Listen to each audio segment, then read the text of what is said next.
Hi guys, आपका स्वागत है आपके अपने show MKJ talks for investment in Hindi में।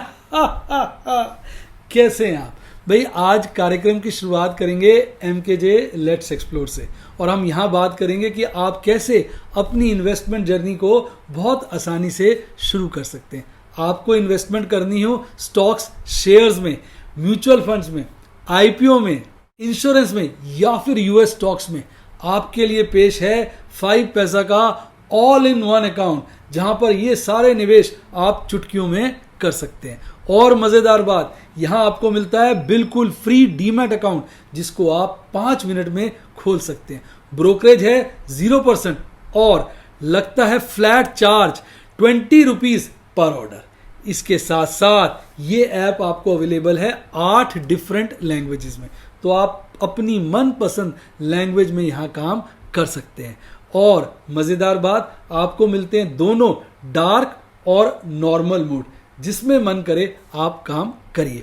इसके साथ साथ यहाँ के आइडिया सेक्शन में आपको मिलते हैं हॉट स्टॉक्स, जहाँ आपको डिटेल मिलती है बजिंग स्टॉक्स की, यानी जिनमें खूब हलचल है। इससे आपको अच्छे अच्छे निवेश के आइडियाज भी मिल जाते हैं। आपको अपकमिंग आईपीओज में अप्लाई करना हो तो 5 पैसा से आसानी से चुटकियों से फ्री डीमैट अकाउंट से अप्लाई कर सकते हैं। इसके साथ साथ 5 पैसा पर आपको मिलते हैं 4000 से भी ज्यादा शेयर्स के लिए रिसर्च, टेक्निकल टूल्स और इन्वेस्टमेंट आइडियाज भी। और अब क्योंकि निवेश करना हो गया आसान और लाभदायक, अब तो सबको पता है 5 पैसा का, तो आप सोच क्या रहे हैं? लिंक दिया है डिस्क्रिप्शन बॉक्स में, फटाफट जाइए उस लिंक से ऐप डाउनलोड कीजिए और खोलिए अपना ऑल इन इन्वेस्टमेंट अकाउंट और शुरू करिए अपनी बढ़िया और लाभदायक इन्वेस्टमेंट जर्नी। आइए अब बात करते हैं शेयर बाजार की कहानी एमकेजे की जुबानी। भाई, मैं कमेंट्स पढ़ रहा था अपने यूट्यूब के स्टूडेंट्स के, तो अब मैं आपको पूछूंगा, मैंने उन्हीं कमेंट्स में से निचोड़ निकाला है, क्या आप अमाराजा में, कोल इंडिया में, एचडीएफसी एएमसी में, औरो फार्मा में, टाटा स्टील में, आरबीएल में, एमजीएल में, डिविज लैब में, हीरो मोटर में, बजाज ऑटो में, क्या इस तरह के शेयरों में आप फंस गए हैं? भाई, मैं भी फंस गया हूं, लेकिन मैं बताऊं, मैं डिविज लैब में मैंने कोई ट्रेड नहीं किया, मैं फंसा नहीं हूं। बाकी सब में मैं भी फंसा हुआ हूं, नो डाउट। अब पर मैं चिंता नहीं कर रहा हूं।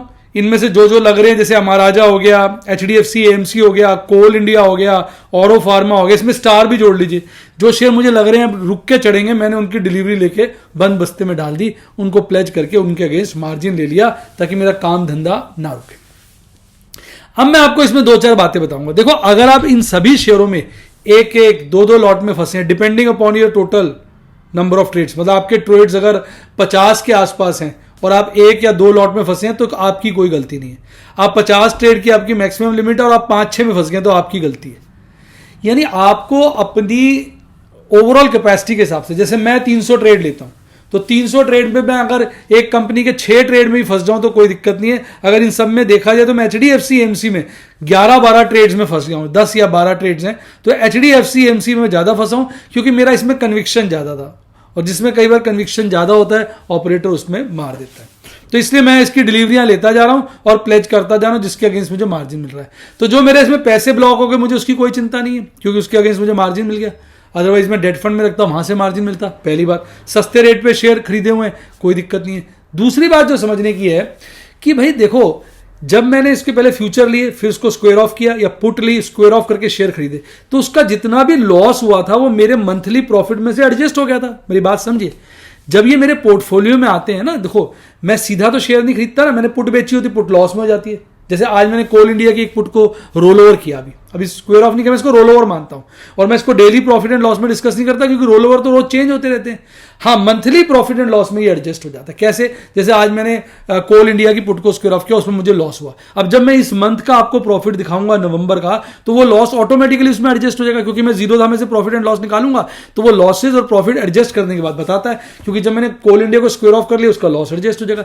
इसी तरह जितने भी ये सौदे हैं, मैंने इनको बारी बारी से स्क्वायर ऑफ किया, इनका लॉस एडजस्ट हुआ, उसके बाद भी मुझे प्रॉफिट आया, जो मेरी इन्वेस्टमेंट का 3 से 4% था, यानी इसका मतलब मेरा ट्रेडिंग स्टाइल ठीक है। यानी सारे लॉसेज एडजस्ट करने के बाद भी मेरा प्रॉफिट अगर 3 से 4% आ रहा है तो मेरा ट्रेडिंग स्टाइल परफेक्ट है, उसमें कोई कमी नहीं है। दूसरी बात, अब अमराजा जरूर मैंने 800 पे लिया था, 800 की पुट मेरी इंदा मनी हुई थी, उसके अगेंस्ट लिया था, पर मैंने उसको शेयर लेके डिलीवरी लेके उसको कन्वर्ट किया तो मेरी बुक्स में वो 800 का थोड़ी चल रहा है, मेरी बुक्स में वो चल रहा होगा 740, 720, 730 का, यानी उतना लॉस तो मैं राइट ऑफ ही कर चुका हूं उसका। तो अब इसी तरह जितने भी ये सौदे हैं, जब इनको हम रोल ओवर करते हैं, स्क्वायर ऑफ करते हैं, तो इनका लॉस एडजस्ट हो जाता है हमारे पी एंड एल में, और उस लॉस को एडजस्ट करने के बाद अगर हमारा मंथली पी एंड एल आ रहा है ठीक, तो भी कोई चिंता की बात नहीं है। तो ये तो पहले मैंने बताया कि हमारा इवैल्यूएशन कैसा होना चाहिए। फर्स्ट से समराइज कर देता हूं, अगर आप 50 ट्रेड लेते हैं और आप 1 या 2 लॉट में फंसे हैं तो कोई चिंता की बात नहीं है, आपका मिस्टेक नहीं है, ये मार्केट रिस्क होता है, इस तरह हम फंस जाते हैं।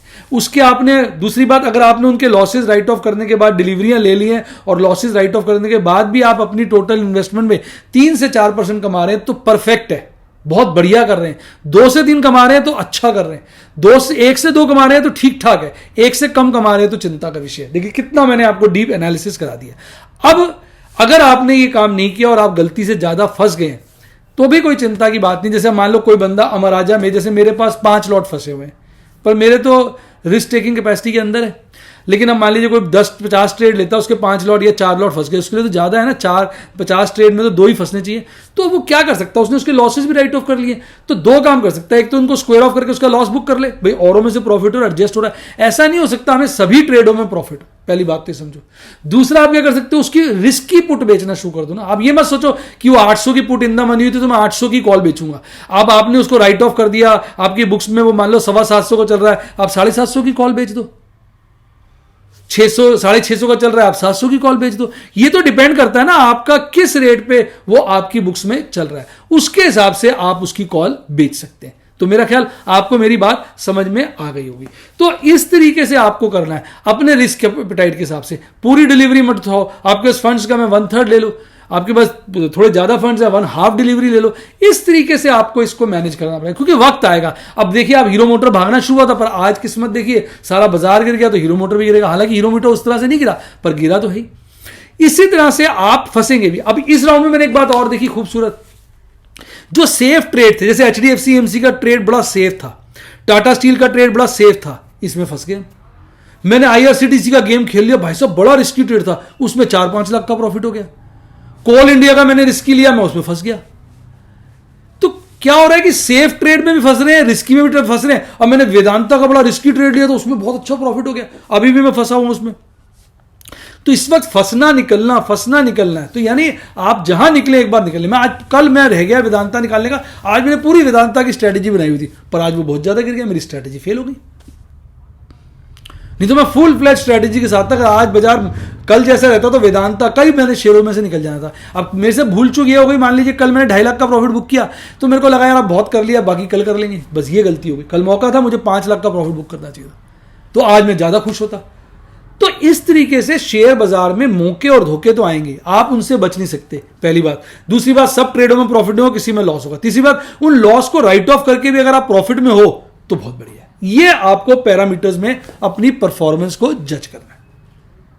तो आपको मेरी बातें समझ में आई? अगर समझ में आ गई तो फटाफट कमेंट में लिखिए आपके क्या विचार हैं, और ये भी बताइए आप किस किस उसमें फंसे। और हाँ, आप में से कई लोगों ने मुझे सब्सक्राइब नहीं किया तो सब्सक्राइब भी जरूर कर लीजिए, ताकि मेरी वीडियोस आपके पास लगातार आती नहीं, मिस ना हो। और बेल आइकॉन को भी दबा दीजिए ताकि सबसे पहले आपको मेरी वीडियो का नोटिफिकेशन मिले। बड़ी इंपॉर्टेंट वीडियो होती है। मेरे को वही बंदा वॉच करता है जो सही में ट्रेडिंग करता है, जो सही में शेयर बाजार में निवेश करता है। मेरे पास टॉम डिक एंड हैरी नहीं आते, क्योंकि मैं सीरियस इन्वेस्टर हूं। मजाक करता हूं लेकिन इन्वेस्टर सीरियस हूं। मैंने अपनी लाइफ सेविंग लगा रखी है साहब इसके अंदर। तो आप सीरियस है तो मेरे साथ बंधे रहे और मिस ना करिए एक भी वीडियो, क्योंकि एक ही वीडियो आपका धमाका कर देगी। आईआरसीटीसी वाली वीडियो ने धमाका कर दिया, लोगों के मैसेज आ रहे थे, हमने लाखों रुपए कमाए आपके ट्रेड को देखकर। तो ये चीजें आपको समझनी है। तो उम्मीद करता हूं आपकी सारी दुविधाएं परेशानियां सॉल्व हो गई होंगी। ये मेरे स्टूडेंट्स का क्वेश्चन था। अब मैंने यही फैसला किया, नहीं स्टूडेंट का ना स्क्रीनशॉट भी ले लिया करो, बच्चे का नाम भी लेंगे भाई। जो भी मेरे व्हाट्सएप के यूट्यूब के स्टूडेंट अपने मैसेज भेजा करो, आपका स्क्रीनशॉट के साथ आपके नाम के साथ क्वेरी लूंगा। कोशिश करूंगा हर वीडियो में एक क्वेरी डील करूं। अब ये नई सर्विस में उपलब्ध करा रहा हूं। और आज भी आपको देखा टेलीग्राम में मैंने लिखा था इन शेयर्स को वॉच करिए। टेलीग्राम का लिंक डिस्क्रिप्शन बॉक्स में। आपने देखा उसमें हाहाकार मचा हुआ था। जबकि उनमें से कई शेयर मैं सोच रहा था भागेंगे, लेकिन आज बाजार वोलेटाइल था तो भयंकर रूप से गिरा। और पेटीएम के आईपीओ को देखिए, मैंने अप्लाई नहीं किया था, मुझे पता था ये मारेगा और बुरी तरह से इसने मारा। और मैंने उसमें किया था पैसा बाजार में, पॉलिसी बाजार में, उसमें बहुत जबरदस्त प्रॉफिट हुआ। एचएनआई एप्लीकेशन लगाई थी, सफायर में एचएनआई लगाई थी, आज बहुत अच्छा प्रॉफिट था। हालांकि मैंने प्रॉफिट बुक नहीं किया, फिर बाजार गिर गया तो सफायर लॉस में तो नहीं था, पर प्रॉफिट काफी कम हो गया। अब बाजार मंडे को ठीक खुलेगा तो उसमें प्रॉफिट आएगा। तो मैं सीरियस इन्वेस्टर हूं। मैं वीडियो इसलिए नहीं बनाता हूं कि बस लोगों को बहकाने के लिए वीडियो बनानी है, व्यूज के लिए। मैं व्यूज के लिए नहीं बनाता वीडियो, मैं वीडियो में सही चीजें बनाता हूं। इसलिए आप देखेंगे मैं अट्रम शट्रम आईपीओ में लगाता ही नहीं। कई बच्चे कहते हैं आप पहले बता दिया करो। अरे भाई, मैं खुद अपने पैसे लगाता हूं, 25-50 लाख रुपए एक आईपीओ में लगा देता हूं। तो मैं ऐसे थोड़ी बोल दूंगा भाई ये आईपीओ भी अच्छा है, ये भी इसमें लगा दो, उसमें लगा दो। मैं सोच समझ के लगाऊंगा ना। तो आप अगर सीरियस इन्वेस्टर हैं तो मुझे टेलीग्राम और यूट्यूब पर रेगुलर फॉलो करें और देखें, क्योंकि मैं सीरियस इन्वेस्टमेंट करता हूं, पर हंसते गाते मुस्कुराते। एक बात बस याद रखना है, बाबूजी धीरे चलना, राह में जरा संभलना। हाँ, बड़े धोखे हैं इस मार्केट में। देखिए आज कैसा मार्केट ने धोखा दिया, बुरी तरह से मार्केट ने आज लोगों को फंसाया। तो आइए बात को जारी रखते हैं, बात करते हैं बाजार में हलचल। आ गया आपके सामने आपका प्यारा, देश की आन बान शान, हमारी जान, निफ्टी 50 की। देखिए अभी भी निफ्टी 50 की 1 ईयर की रिटर्न भयंकर है, 38% के आसपास, 6 महीने की 18% के आसपास और 3 महीने की 7.25% के आसपास। 1 मंथ की और 1 वीक की रिटर्न खराब हो चुकी है, 1 मंथ की करीबन 3.25% हो गई है। तो कोई चिंता की बात नहीं है, बाजार अभी भी overall long run bullish trend में ही है, क्योंकि जब तक 1 ईयर का प्रॉफिट नेगेटिव नहीं होता तब तक बाजार बुलिश ट्रेंड में आ। ट्रेंड अभी बिल्कुल बुलिश है। अब कल बाजार क्लोजिंग लेता है 17,898 पे, 17,900 से नीचे। आज उसी के आसपास खुलता है, हालांकि हल्की गैप डाउन ओपनिंग करता है 17,890 पर। खुलते ही आज का पीक यहां बनाता है 17,945, यानी 17,900 को डिसिसिवली काट देता है। उसके बाद गिरता जाता है, फिर एक बॉटम यहां तैयार करता है 17,688 का, और उसके बाद बाजार भागता है और फिर लास्ट के क्षणों में गिरता है। अल्टीमेटली बाजार 17,764 में बंद होता है, 133 पॉइंट गिरकर 0.25% की गिरावट के साथ आपको चिढ़ाता हुआ भाग जाता है। अब बाजार 17,800 के नीचे भी आ गया। अब याद करिए जो मेरे पर्ल के स्टूडेंट थे, वो कहते सर आप ट्रेड नहीं ले रहे, तब जान के ट्रेड नहीं लिए। अच्छा किया ना, नहीं लिए, सारे ट्रेड लॉस में थे। आज भी देखिए बहुत बढ़िया ट्रेड लिया। मैं मौके पे ट्रेड लेता हूं, डायमंड के स्टूडेंट के लिए देखिए कितने सारे बीज खरीदे मैंने। आपने देखा कौन कौन से बढ़िया बीज खरीदे। एक बीज रह रहा, उस पर निगाह रखनी है। मैडम हमने 2 तरह के खरीद लिए, एक इशारा समझिए वो रह रहा है, उसका आप याद दिला दिया तो मैडम को बोल दिया, अब कल मैडम ध्यान रखेंगे। तो हमारे बीज में भी देखिए मैं रुक के समय से इन्वेस्टमेंट करता हूं, जबरदस्ती की मैं कैश एंड कैरी की इन्वेस्टमेंट नहीं करता। हाँ, जबरदस्ती की इन्वेस्टमेंट ही होती है जब हम ऑप्शन ट्रेड करते हैं, उसमें बड़े मौके मिलते हैं। कई बच्चे कहते हैं सर आप कैश एंड कैरी और वो कम करते हैं। बेटा मैं कम नहीं करता, बहुत करता हूं। ट्रेड तो देखिए कितने सारे करता हूं। बस ये होता है मैं हर वक्त नहीं करता हूं। हर वक्त अगर कैश एंड कैरी में, बीज में, इंडेक्स में ट्रेड करोगे फंस जाओगे। अब स्टॉक्स तो 3600 है, तो जो ओपल और बैरिल के ट्रेड है, कोई ना कोई स्टॉक गिरा होता है, कोई ना कोई बड़ा होता है, कहीं ना कहीं वोलेटिलिटी होती है, मैं उसमें काम कर लेता हूं। पर प्लैटिनम में देखे थे आप कितने सारे ट्रेड देता हूं। आज भी मैंने आपको लिस्ट भेजी है ओपन ट्रेड्स की, पर आराम से सावधानी से करता हूं। तो ये बात आप समझेंगे तो मेरी चीजों को अप्रिशिएट कर पाएंगे। अब हम बात करते हैं आज के भागने वाले शेयरों की। तो मात्र 8 शेयर, 50 में से 8 हरियाली में, यही 8 शेयर हैं जो हरियाली में थे, बाकी सब लालियाली में थे। टॉप पे था एसबीआई, पावर ग्रिड, थोड़ी हरियाली के साथ। उसके बाद गिरने वाले शेयरों में सबसे आगे टाटा मोटर था, M&M था, टेक महिंद्रा था, लार्सन था, HCL टेक था, टाटा स्टील था, आइशर मोटर था, इंडसइंड बैंक था। बढ़िया शेयर सब लहूलुहान हुए पड़े थे। 2.25-3% की गिरावट तक इन लोगों में देखने को मिली।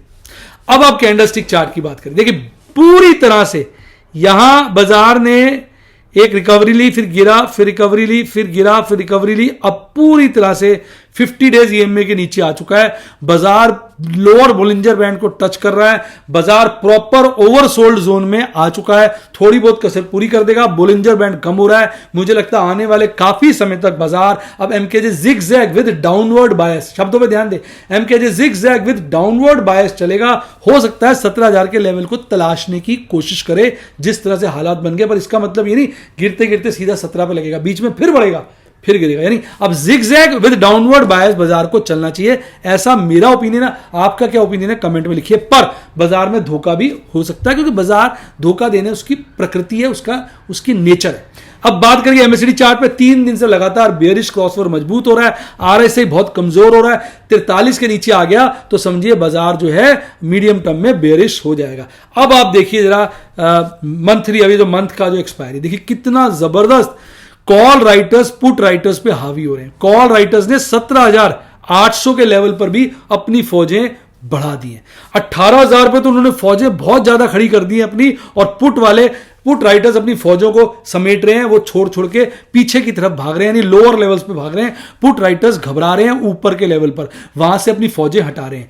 कॉल राइटर्स अपनी फौजें लोअर लेवल्स पे बिछा रहे हैं, यानी बाजार जो है कॉल राइटर्स की ग्रिप में आ रहा है, बाजार मंदा हो रहा है। लेकिन अभी भी पुट राइटर्स को बड़ा विश्वास है एक 17,500 का लेवल जहां पे उनका मैक्सिमम ओपन इंटरेस्ट है, और एक 17,800 पे जहां पे उन्होंने अपना ओपन इंटरेस्ट बढ़ाया। लेकिन इस 17,800 पे कॉल राइटर्स ने अपना ओपन इंटरेस्ट पुट राइटर्स से भी ज्यादा कर दिया है। तो इसलिए 17,800 एक टक्कर का इलाका है जहां पर बाजार सिमट सकता है, और बाजार इस वक्त उससे हल्का कम 17,764 पे बंद हुआ है। इस वक्त बाजार में इस एक्सपायरी के लिए काफी भयंकर बेरिश संकेत हैं ऑप्शन चेन एनालिसिस के अनुसार। लेकिन अगर कोई चीज हमें दिलासा दे रही है तो वो पीसीआर है। पीसीआर बहुत ज्यादा गिर गया है, मुझे याद ही नहीं मैंने मंथली पीसीआर कब लास्ट 0.65 देखा था। पीसीआर ये संकेत कर रहा है कि बाजार टोटली ओवरसोल्ड जोन में आ चुका है। अब ये किसी वक्त भी ऊपर की तरफ भागेगा, वो वक्त मंडे हो सकता है, ट्यूसडे हो सकता है, या ये हफ्ता और काट दे, महीना ही खराब करके फिर भागे। अब इसने भागना तो है, एक बारी को 300 से 500 700 पॉइंट तक की तेजी दिखा सकता है, पर वो कहां से दिखाएगा ये जानना सिर्फ प्रभु के हाथ में। आप और मैं तो केवल कठपुतलियां हैं। अब बात करते हैं आपके प्यारे राज दुलारे निफ्टी बैंक की। तो निफ्टी बैंक की भी अभी आप देखेंगे एक मंथ की रिटर्न 4.5% के आसपास नेगेटिव है, 3 मंथ्स की रिटर्न अभी भी 7% के आसपास पॉजिटिव है, यानी बाजार अभी भी फुल टॉस बुलिश जोन के अंदर ही है। अब कल बाजार बंद हुआ था 38,041 पर, आज हल्की सी गैप अप ओपनिंग करता है, खुलते ही आज का पीक बनाता है 38,233 का, फिर जो गिरता है तो नीचे यहां पर एक बॉटम क्रिएट करता है 37,748 का। उस बॉटम के बाद आप देखेंगे चढ़ता है, फिर आखिरी क्षणों में एक बार बहुत ऊपर चला जाता है। यानी ये जो बीच में चढ़ा है ना बाजार अच्छे से, इसका मतलब है कि अब जो बैंक है, मेरे को जो लगता है निफ्टी बैंक इतना बेयरिश नहीं है, निफ्टी बैंक अपना बुरा वक्त काट चुका है। अब ये बार बार चढ़ने की कोशिश कर रहा है, किसी वक्त भी ये चढ़ सकता है। हालांकि उसके बाद ये गिरता है और ज्यादा गिरावट नहीं, ये लगभग आप मान के चलिए 37,976 यानी 38,000 से हल्का सा कम 0.17% की गिरावट के साथ हल्की सी मुस्कुराहट नोटी वाली देके जाता है, क्योंकि इसने आपको ज्यादा चुकाया नहीं। अब आप देखेंगे केवल 4 शेयर हरियाली में थे, पीएनबी टॉप पे था, आज बैंड से बाहर आया था, जिसके चलते ये आगे बढ़ गया था। और गिरने वाले शेयर में आज सबसे आगे इंडसइंड बैंक था। आरबीएल बंधन जिन्होंने अच्छी फुर्ती दिखाई थी, उनकी भी हवा टाइट थी। तो ये तो बाजार का नियम है।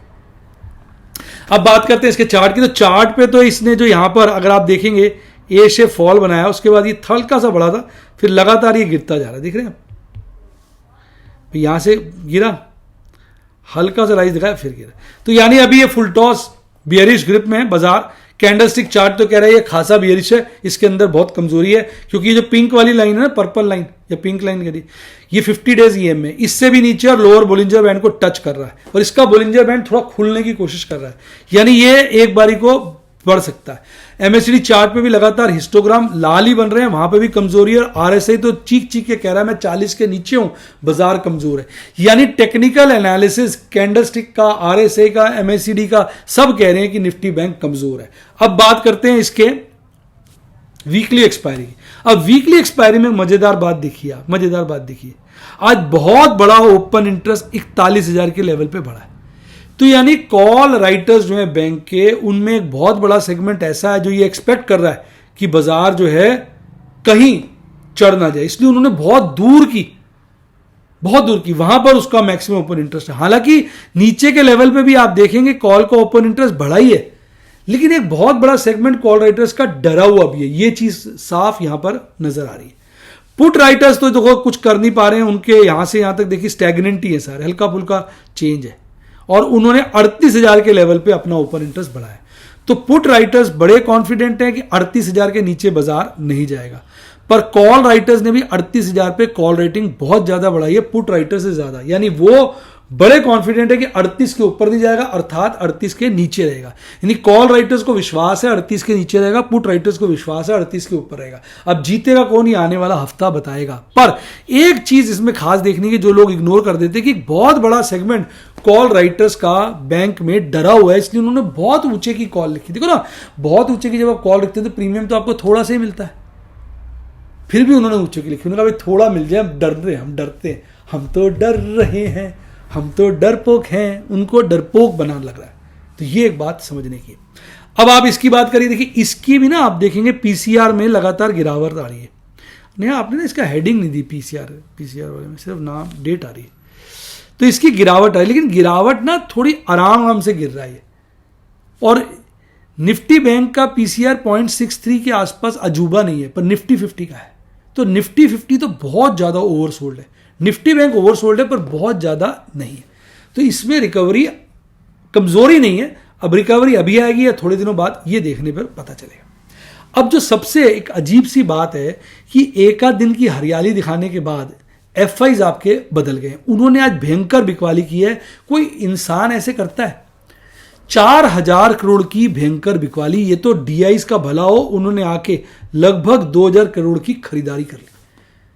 नहीं तो एफआईज तो कहते हैं ना, अपनी आपकी भाषा में बजाने पे लगे हुए थे हमारी मार्केट की। ये तो डीआईज ने बचाया। लेकिन इसके चलते भी 2000 यानी 2000 करोड़ से नेट बिकवाली आई। जब साहब इतनी बिकवाली आएगी तो बाजार में कमजोरी के संकेत तो साफ ही नजर आएंगे। अब हम बात करते हैं प्रभु के आशीर्वाद की, प्रभु की कृपा की, प्रभु की लीलाओं की और आपकी शुभकामनाओं की। आज का दिन बहुत बढ़िया नहीं था। ज्यादातर मैंने रोल ओवर्स भी किए, कुछ बहुत कोशिश करी, कुछ काम नहीं हुआ। हालांकि 30 ट्रेड किए और उसमें मैंने प्रॉफिट कमाया 56,540 का। इसमें 21 ओपल और बैरिल के ट्रेड थे, 8 स्क्वायर ऑफ थे, 13 नई पोजीशनें थी। खतरनाक नई पोजीशनें मैंने बनाई है। अब अगर बाजार अगले वीक इंप्रूव करता है तो इन पोजीशनों पे हमें जो फायदा होगा, आपका मुंह खुला रह जाएगा। प्लैटिनम और रूबी के 5 ट्रेड थे, 3 नई पोजीशन थी, 2 स्क्वायर ऑफ थे। इनका भी 29,725 के आसपास का प्रॉफिट था। बैरिल और पेरिल और पर्ल जो रुके रहते हैं उनके लिए भी आज एक बहुत बढ़िया एक ट्रेड में 15-20 हजार का जुगाड़ करते हैं, 10 से 15 हजार का। अब एमराल्ड और सफायर की अगर हम बात करें तो भाई 6 ट्रेड थे, 6 नई पोजीशन थी। डायमंड के 3 ट्रेड थे, तीनों नई पोजीशन थी। तो ये थे इनके। अब स्क्रीनशॉट देख लीजिए। मैं टाटा मोटर की एक कॉल को स्क्वायर ऑफ का, जिसमें ये 3 कॉल थी, मैंने एक को स्क्वायर ऑफ किया तो इसका प्रॉफिट इसका 1/3 हो जाएगा, लगभग 19,000 के आसपास, 18-19,000 के आसपास। यूपीएल के मैंने तीनों सौदे स्क्वायर ऑफ कर दिए थे, कॉल पुट, इसमें भी करीबन 17,000 का प्रॉफिट हुआ अगर आप देखेंगे। और उसके बाद मैंने इसका फ्यूचर भी स्क्वायर ऑफ कर दिया था, उसमें मुझे 19,500 का प्रॉफिट हुआ। फिर भारतीय एयरटेल की मेरा इंट्राडे हो गया था, मैं मिस्टेक हो गई थी एक्चुअली, मैं इसमें निकल गया, इसमें और ज्यादा प्रॉफिट होता। वो मैं एक और पुट बेच रहा था, गलती से खरीद लिया, तो चलो 50 पैसे बच गए, यानी 425 रुपए का, 450 रुपए का इसमें प्रॉफिट हो गया छोटा सा। तो ये थे आज के प्रभु की लीलाएं। तो देखो बेटा, मैं हर बार आपको एक डिस्क्लेमर देता हूं, देखो कितना कामयाब है कि आप मेरे बड़े बड़े प्रॉफिट देखते हैं, पर ऐसा दिन भी आता है जब प्रॉफिट ना के बराबर होता है और रोल ओवर्स करने पड़ते हैं। रोल ओवर्स में नुकसान भी होते हैं। रोल ओवर का फायदा मैंने शुरू में बताया कि वो मंथली जब पीएनएल निकालते हैं उसमें एडजस्ट हो जाता है। रोल ओवर लॉसेस को मैं डेली बेस पे इसलिए काउंट नहीं करता क्योंकि वो अनरियलाइज लॉस है, समझिए ना, प्रैक्टिकली देखा जाए। भाई मैंने सिचुएशन ही तो चेंज किया, उसमें से एग्जिट थोड़ी किया, पर जब मैं किसी चीज पे एग्जिट कर लेता हूं, उसकी कोई पोजीशन नहीं बनाता हूं, तो फिर वो रोल ओवर नहीं है ना। तो रोल ओवर लॉसेस को इसलिए मैं कंसीडर नहीं करता, पर वो ऑटोमेटिक कंसीडर हो जाते हैं जब मैं आपको मंथली पीएनएल दिखाता हूं। जैसे पिछले महीने मैंने बताया था आपको 37 का प्रॉफिट कमाया था, वो सारे लॉसेस राइट ऑफ करने के बाद था। अब इस महीने कितना होगा, वो भी सारे लॉसेस रोल ओवर वाले भी राइट ऑफ करने के बाद ही। पर डेली बेस पे उसको काउंट नहीं कर सकते क्योंकि वो पोजीशनें बदलते हैं, तो वो तो नेचुरल है। अगर नहीं बदलूंगा तो अनरियलाइज में आएगा, बदलूंगा तो एक बारी को वो एक्रू हो जाएगा, पर वो नई पोजीशन तो मेरी सस्ते में बन जाती है ना। तो ये अब बात अगर मेरी समझ नहीं पा रहे तो फिर आप शेयर मार्केट में आपको समय लगेगा इन चीज़ों को समझने के लिए। यानी मंथली बेसिस पे तो हमें इसको अकाउंट करना चाहिए, पर डेली बेसिस पे नहीं करना चाहिए। ये एक बड़ा नॉर्मल और राइट तरीका है। ये एक्चुअली मैनेजमेंट की बात है, ये मैनेजरियल बात है। मैंने सोने का लिया, अब मैंने सोना लिया, उसकी ज्वेलरी बना दी। सोने का अगर मैंने ज्वेलरी जब तक बेची नहीं, जब तक मैंने ज्वेलरी से एग्जिट ही नहीं किया तो मेरा प्रॉफिट लॉस फाइनल थोड़ी हुआ। सोना बेच दूं और कुछ ना करूं, ज्वेलरी बेच दूं कुछ ना करूं, तो फिर मेरा एग्जिट हो गया ना। तो वो सिर्फ उसकी फॉर्म चेंज होती है जब हम रोल ओवर करते हैं। पर अच्छी बात है कि वो मंथली में से हम उसको एडजस्ट कर देते हैं, यानी मंथली पे मोटा मोटा उसको मार्क टू मार्केट पे ले आते हैं। At the end of the month. तो जितना भी महीने में हमने कमाया होता है, जब वो मंथ में हम इसको स्क्वेयर ऑफ करते हैं, रोल ओवर करते हैं, कुछ भी करते हैं, वो सारा का सारा मार्क टू मार्केट हो जाता है, वो सारा लॉस राइट ऑफ हो जाता है, फिर हमें सही पोजीशन पता चलती है, पर डेली बेस में उसको कंसिडर नहीं किया जाता। तो उम्मीद करता हूं ये सारा ज्ञान आपको अच्छा लगा होगा। फिर मैं बोलूंगा ललचाना नहीं, सारे मेरे ट्रेड देखिए, उनको घूर घूर के वॉच करिए और समझिए, पहले लर्निंग फिर अर्निंग। और लर्निंग के लिए आप मेरे व्हाट्सएप के स्टूडेंट बने। पर फिर मैं आपसे वो रिक्वेस्ट करूंगा, आपको मैं आज भी, हमने कई बच्चों को दिया एडमिशन, कल नहीं दे पाए थे शायद, आज या कल में मैडम बता रही थी, मैंने 2 दिन किया, 1 दिन रोक दिया था, फिर से एडमिशन दिया है। तो हमारे टारगेट्स होते हैं, पूरे हो जाते हैं तो हम रोक देते हैं। तो आप कोशिश करते रहेंगे तो आपको एडमिशन का मौका जरूर मिलेगा। और जब तक नहीं मिलता कोई दिक्कत नहीं, हमारे यूट्यूब के स्टूडेंट बनिए, सब्सक्राइब के साथ ज्वाइन का बटन है ठोक दीजिए। यूट्यूब भी अच्छा प्लान है, वहाँ आइए और व्हाट्सएप के लिए ट्राई करते रहिए, जब नंबर आ जाएगा तो वहाँ ज्वाइन कर लीजिए। तो मैंने तो दोनों फैसिलिटी दी है, आप मेरे साथ सदा जुड़े रह सकते हैं। और किसी वजह से आप बिगनर हैं, नए हैं, तो टेलीग्राम चैनल ज्वाइन कर लीजिए, उसका लिंक डिस्क्रिप्शन बॉक्स में। अच्छा डीमैट अकाउंट खुलवाइए, मेरे लिंक से खुलवाइए, प्रभु का आशीर्वाद है और मेरी गुड विशेज है, आपको बहुत मुनाफा होगा। अच्छी किताबें पढ़नी हो, लिंक डिस्क्रिप्शन बॉक्स में। इसी के साथ bye bye, God bless you, happy investing, और आप स्टॉक मार्केट के बेताज बादशाह बने।